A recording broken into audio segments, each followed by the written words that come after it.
अस्सलाम वालेकुम, hi this is Zahid Shahnawaz Khan and you are watching English with Zahid.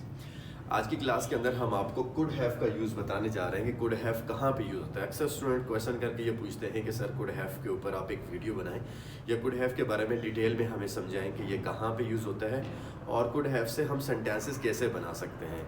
तो आज की वीडियो उन लोगों के लिए है जो कि कुड हैव के बारे में नहीं जानते। सबसे पहले कुड हैव आप देखें ये यूज़ कहाँ पे होता है। कुड हैव की डेफिनेशन अगर आप करें, something that was possible but did not happen, यानी कि कुछ माजी के अंदर कोई ऐसा काम जो कि पॉसिबल था होना लेकिन हुआ नहीं है। मैं दोबारा समझा देता हूँ, something was possible but did not happen, यानी कि माजी में कुछ काम हो सकता था लेकिन हुआ नहीं है। जैसे कि फॉर एग्जांपल आप किसी से कहते हैं यार तुम इम्तिहान पास कर सकते थे, यानी कि उसने इम्तिहान पास नहीं किया लेकिन वो पॉसिबल था उसके लिए पास करना।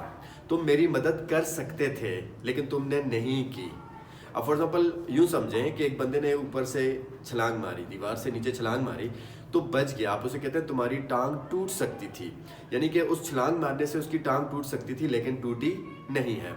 जैसे फॉर एग्जाम्पल बहुत स्पीड से आ रहा है कोई गाड़ी में, तो आप तुम इतनी स्पीड में आए तुम्हारा एक्सीडेंट हो सकता था, यानी कि ये काम माजी के अंदर होना मुमकिन था, तो उसके लिए हम कुड हैव का इस्तेमाल करते हैं। अब इससे कुछ सेंटेंसेस देखते हैं। सेंटेंसेस से इंशाल्लाह आपको और भी अच्छे तरीके से समझ आएगा और फिर उस तरह के आप मजीद सेंटेंसेस बनाएंगे।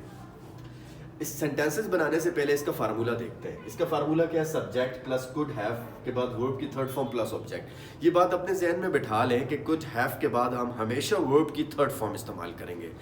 For example you could have done this work, आप ये काम कर सकते थे। अब इसमें काम करना जो है वो वर्ब हो गया, सो डू की जगह यहाँ पे हम डन यूज करेंगे, तो हम बोलेंगे you could have done this work, आप ये काम कर सकते थे।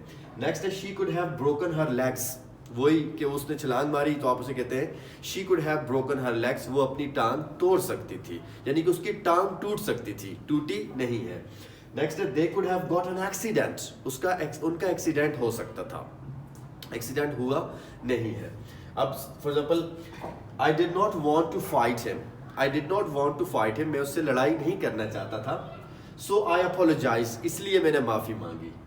बट आई नो, लेकिन मैं जानता हूँ, आई कुड हैव बीटन हिम, मैं उसे मार सकता था, यानी कि मैं उसकी पिटाई कर सकता था। अक्सर आप कहते हैं यार मैं उसे थप्पड़ मार सकता था लेकिन मैंने नहीं मारा, यानी कि it was possible for you to slap him but you didn't, तो आप कहते हैं I could have slapped him but I didn't. जैसे आप कहते हैं I could have learned French but I preferred English, I could have learn French, मैं French भी सीख सकता था लेकिन मैंने तरजीह इंग्लिश को दी।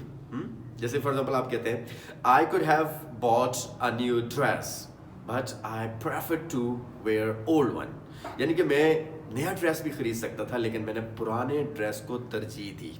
सो इस तरह के आप सेंटेंस बनाते हैं।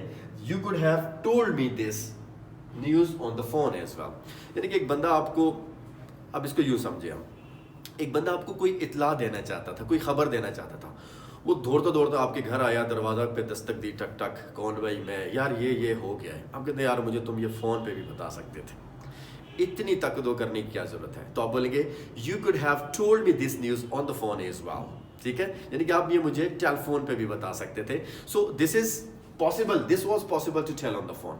जो भी काम माजी के अंदर पॉसिबल था होना लेकिन हुआ नहीं है, उसके लिए हम स्ट्रक्चर यूज करेंगे कुड हैव। और उर्दू में इसके लिए हम सेंटेंस यूज करते थे सकता था या सका, ठीक है, बोथ वी कैन यूज।